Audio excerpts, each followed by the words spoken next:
Hello, everyone. Welcome to Inside the Americas. I'm Jeannie Godula. Let's take a look at what's coming up in today's show. Mr. Zuckerberg goes to Washington. The Facebook founder apologizing to Congress for the privacy scandal, but saying he's not going to resign. Then teachers in Oklahoma go the distance, hanging on for a second week of a strike for more money for themselves and their schools.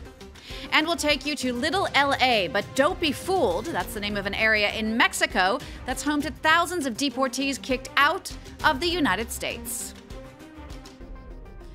First up, our number of the week, 87 million. That's for the 87 million Facebook users whose data was hijacked in the privacy scandal. The revelations broke last month when it came out that the political data mining firm Cambridge Analytica, linked to Donald Trump's winning presidential campaign, was improperly used. That pushed Facebook founder Mark Zuckerberg to head to Washington this week to testify to Congress. Aaron Ogunkeye has the details. A hostile welcome awaited Mark Zuckerberg for his first formal congressional appearance. But for the most part, the Facebook founder avoided taking the defensive, striking a conciliatory tone during much of his testimony. Admitting the company is facing a philosophical shift regarding its role in society, he apologized for the harm it has caused. But it's clear now that we didn't do enough to prevent these tools from being used for harm as well. And that goes for fake news, for foreign interference in elections and hate speech, as well as developers and data privacy. We didn't take a broad enough view of our responsibility, and that was a big mistake. And it was my mistake, and I'm sorry. Though he committed to making changes and said he was open to government regulation, he added that Facebook could not always prevent actors from manipulating the platform. There are people in Russia whose job it is to try to exploit our systems and other internet systems and other systems as well. So this is an arms race. Right? I mean, they're going to keep on getting better at this, and we need to invest in keeping on getting better at this too. Nonetheless, the Facebook founder said the company has deployed new artificial intelligence tools to identify fake accounts and better prevent interference in upcoming elections across the globe. Pressed on the Cambridge Analytica privacy scandal, Zuckerberg again acknowledged mistakes, but said Facebook had been deceived by the consulting firm. The Facebook chief also revealed the company is cooperating in special counsel Robert Mueller's investigation into Russian interference in the 2016 presidential election.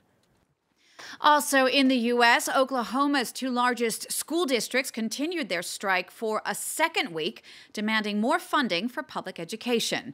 Oklahoma Governor Mary Fallin already signed legislation granting teachers pay hikes of about $6,100 US and providing tens of millions for public schools.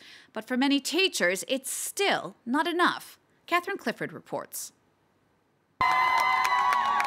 A 290-kilometer march in the name of education. These 40 teachers and some 400 supporters spent a week trekking across Oklahoma to the state capitol as they continue their plea for more school funding.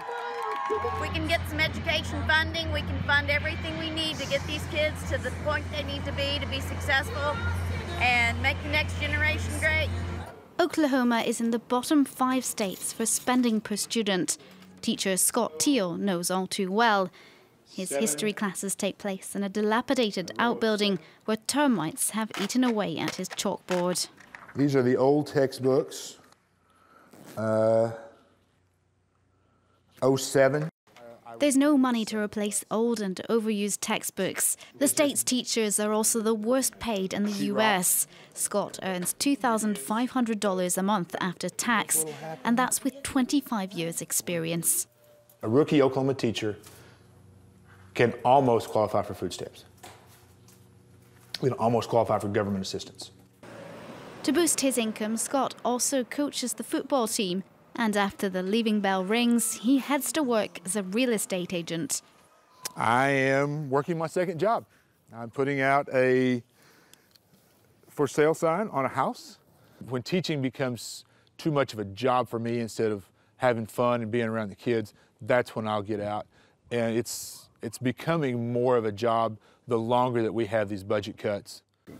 Teachers' protests started in West Virginia last month and have now engulfed 3 other states, a wave that could spread further across the U.S. Our picture of the week is this one. Fans of ex-president Luiz Inácio Lula da Silva. These Brazilians want him to run again for president next October, despite the fact that he's currently in jail. This week, Brazil's Supreme Court was meant to debate a change in a law that could, if passed, lead to Lula's imminent release. But the debate was postponed till next week, giving the Supreme Court a bit of breathing room ahead of what could be a momentous case. Next now to Little L.A., but we are not talking about California. Little L.A. is an area in Mexico City for migrants who've been deported from the U.S. Many of them ended up there alone with their friends and relatives still living north of the border. Others in Little L.A. are even more at ease in English than in Spanish. But for them all, over the years, the area has become a home away from home. Sanam Chantilly explains. These men are among the thousands of undocumented immigrants that have been expelled from the United States. Some of them were even forced out without any of their belongings. I left with nothing. What did you have? Only these clothes that they gave me when I was in detention. Edwin Malagon was just 13 when he first arrived in the US, and it was Atlanta, Georgia that became his home over the next 20 years. After being deported in 2013, he opened this barbershop where he takes care of other deportees like himself. We all went through the same love of the country we thought we loved or we grew up, and then they turned our back on us, and we all got the boot the same way. We all did. And we all started from zero, just like we went over there. Over the past years, this corner of Mexico City has become a hub for those who spent much, if not most, of their lives in the US. It's a slice of America and Mexico. Many of the signs are in English. It's also an opportunity to mix with similar people who are trying to find their way in a seemingly new country. I feel back in the States, I feel back in the States because everywhere like you see around, everybody speaks English. They're all friendly. There's a lot of people around. It's like for me, it's like a whole different world here. Roaming the streets of the Tabacalera neighborhood, you'll find Israel Concha. He lived in America for 30 years and was deported after a routine traffic stop.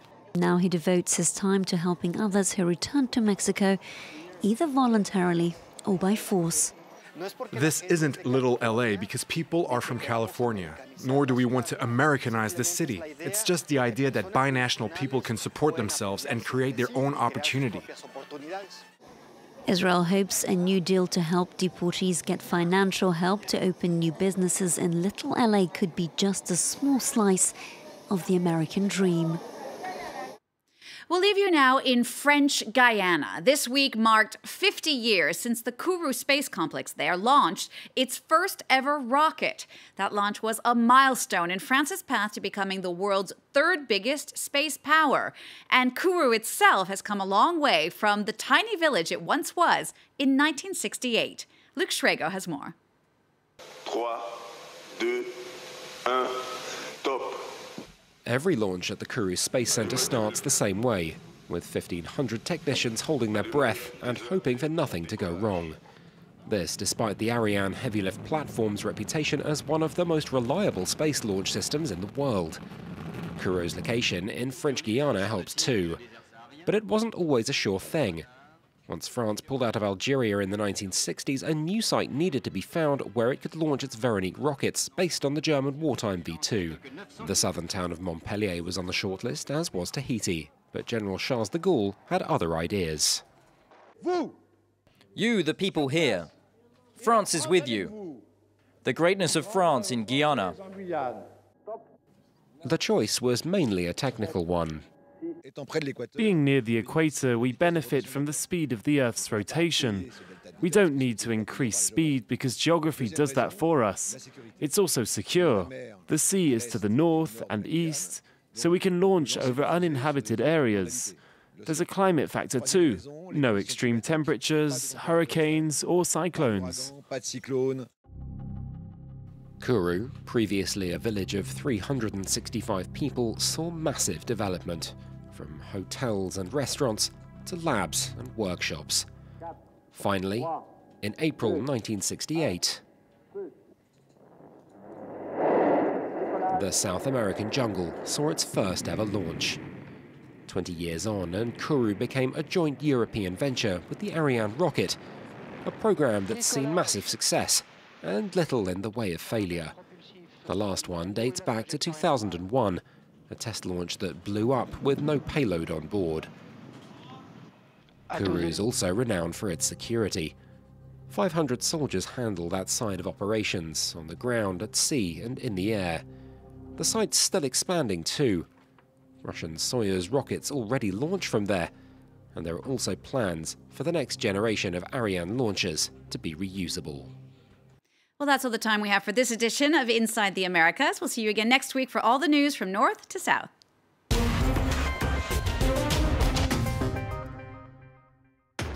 Across Africa, presented by Georgia Calvin-Smith.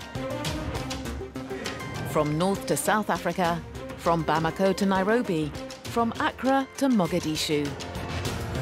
Bringing you all the political, economic, cultural and social news from Africa for a better insight into an ever-changing continent. Across Africa on France 24 and France24.com. Reporters, presented by Mark Owen. This week, our reporters take us on a voyage to the vast sands of the Mauritanian desert. After years blighted by terrorism, Mauritania is making a comeback. Peace is returning. Tourists are trickling back. But long years marked by political instability have taken their toll on the economy. With tourism in mind, the authorities are set on restoring the fairy tale image of Mauritania's ocean of sand. Reporters on France 24 and France24.com.